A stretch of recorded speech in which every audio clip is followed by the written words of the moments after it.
You know, being this combat vet of the United States Marines, he was deployed 3 times to Iraq. He was enrolled in our program simply because he was angry. Angry at the fact that he was no longer serving his country. Angry at the fact that he was once again a part of this judicial system. And sometimes I didn't even know why he was angry. The day our paths crossed, I knew I needed to buckle up my seatbelt because I was in for one hell of a ride.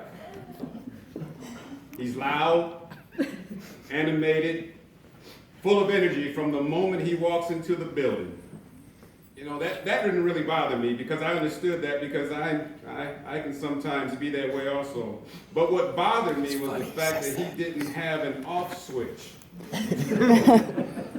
When he first arrived, it was always someone else's fault. Look at what they're doing to me type of situations. My mission was to get him off that pity pot and start living. I needed for him to look in the mirror and be proud of himself for his accomplishments, not his downfalls, because he had become his own worst enemy. I basically needed for him to get out of his own way, as me and Mike Slough used to talk about, but for some reason, I couldn't reach him. Then one day he walked into my office having a bad day, and just so happens I was having a bad day too. I hope these next statements don't come back to bite me. But I closed my door and we went at it. We were like 2 soldiers back on the base and we just let loose on each other, but we never at any time crossed the line of showing any type of disrespect. It was perfect. We came to an understanding that day. He finally realized that I was not going to go away and things were not going to go his way. I asked him this question. This was an important question. Would you want your daughter, Natalia, to bring home a guy like you are right now? He's not perfect, but neither am I. He's loud, and so am I. He's a soldier that didn't want to leave the service, and so am I. I had to get him to understand that we are alike in a lot of ways, but the difference is the ownership and how we handle situations. He's trying, and that's all that this program can ask of him. He's been with us the longest in Veterans Court history.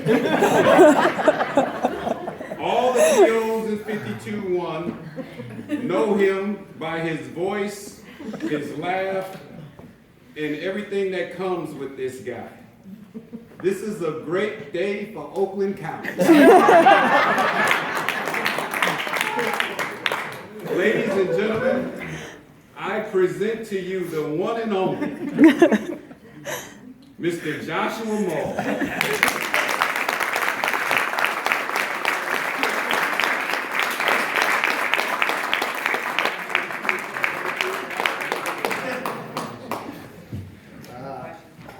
So many people coming up here said they didn't know they had to speak. I couldn't wait to speak. I said, Mike, make sure everybody gets comfortable. Are you going to be ready to speak? I said, you going to be comfortable? Excuse me, I put in 2.5 years this program. I think I read a few minutes. 2.5 years ago, I began this program. Never thought I'd stand here and say I am absolutely thankful for Veterans Court. Today I'm part of a graduation program that registered 220 veteran court programs, only 220 in the whole country of June of 2014. This challenge included my personal life that was intertwined, which have not been overcome without my support and my inspiration. With the exception of my daughter, the most important people in my life are here to show their support in this room right now. It has been a long, emotional, stressful, and 2.5 years, and I thank you guys for being here tonight. I was diagnosed with PTSD in 2008. My life has been an emotional and mental roller coaster ever since. After years of unsuccessful, I'll handle it myself attempts, I finally had enough in 2012 when I almost lost my job that was providing the insurance to my baby girl.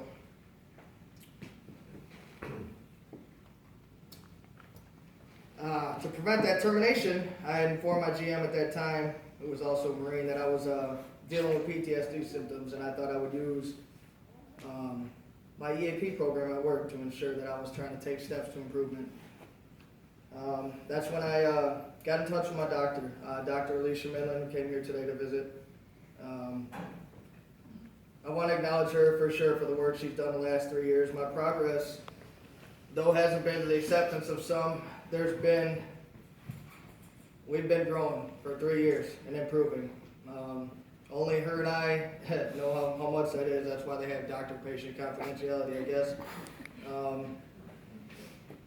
There's no real cure for PTSD. It isn't a disease, it's a disorder, and it's a condition that sometimes can be a struggle to manage day to day.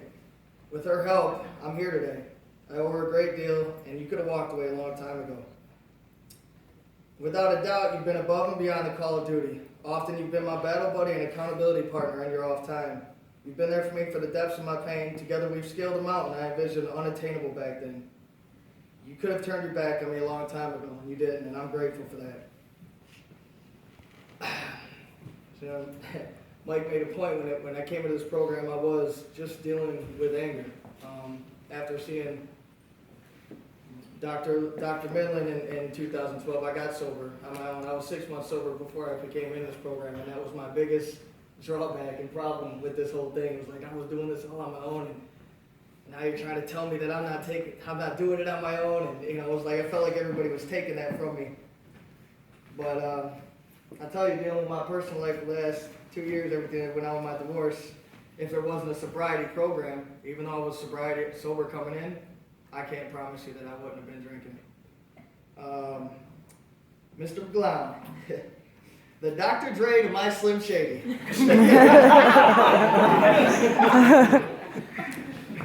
This is the funny part. Now, if you're paying attention to what he said, now you listen to what I have to say.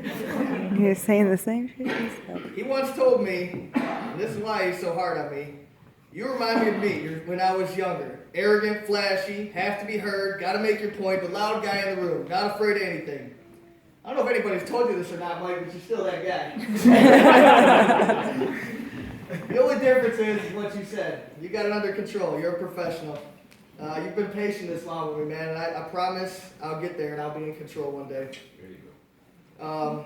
Colin Powell once said, General Colin Powell once said, the day soldiers stop bringing you their problems is the day you stop leading them. They've either lost confidence that you can help them or concluded that you do not care. Either case is a failure of leadership. Michael, I've never stopped bringing you my problems. I apologize for that. I think it took you some time to figure me out, but when you did, you believed in me. You can't possibly doubt my integrity, as I was often told, he's your probation officer, you're telling him way too much. However, I've always believed your intentions were to help. Even the moments I really did not like you, and you were exhausted with me. There is maybe only 2 or 3 men in the world I have as much respect for that I know personally. One of those is my pops, the other one is you. When the dramatics didn't stop, some probably assumed that we were too close. You were getting too lenient with me, you stood by too long. Those are the ones that didn't understand what being a veteran is all about. Being a part of a band of brothers. No man left behind, you weren't going to let me drown, and I appreciate that more than you'll ever know. If there's anything I can ever do for you, I got your 6. There's not a doubt in my mind you're going to do what you're supposed to do. You are doing what you were born to do, leading veterans. You are perfect for your role here. You're a leader of men, and no doubt you were probably a top 10% soldier, which basically tells Mr. Sloth and I that you probably could have been a pretty decent Marine. However, Mr. McGlown, I'm not sorry our marriage has to end. Speaking of Mr. Sloth, you, sir, I owe you a huge thank you as well. What you do in your profession is absolutely honorable. I could be more wrong. I could be wrong. However, I am sure you could make a little bit more change as an attorney by not dedicating so much time to support veterans of this program. That alone is admirable. Another gentleman I wanted to send a personal thank you to, and I actually sent a personal invitation to, couldn't make it today. I wanted to thank him for his work. Judge McKenzie. He valued this program and he was truly passionate It was definitely a part of Judge McKenzie that felt he had a duty to give back to his country and his service members, even though he wasn't a service member himself. Not many repeat offenders can stand here like I am today and have as much respect for their judge as I do. As easy it would have been for all three of these men to throw in the towel, you all believed in me. I was inspired and I wasn't going to let you down.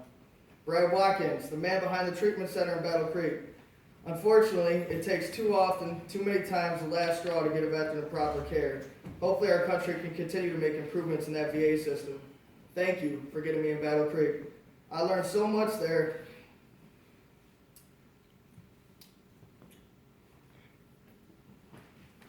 I learned so much that I'll take with me the rest of my life.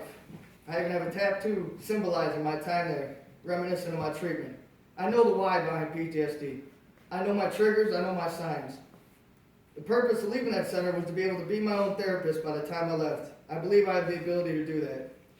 I told you when I first started this program I was going to be coming for your job.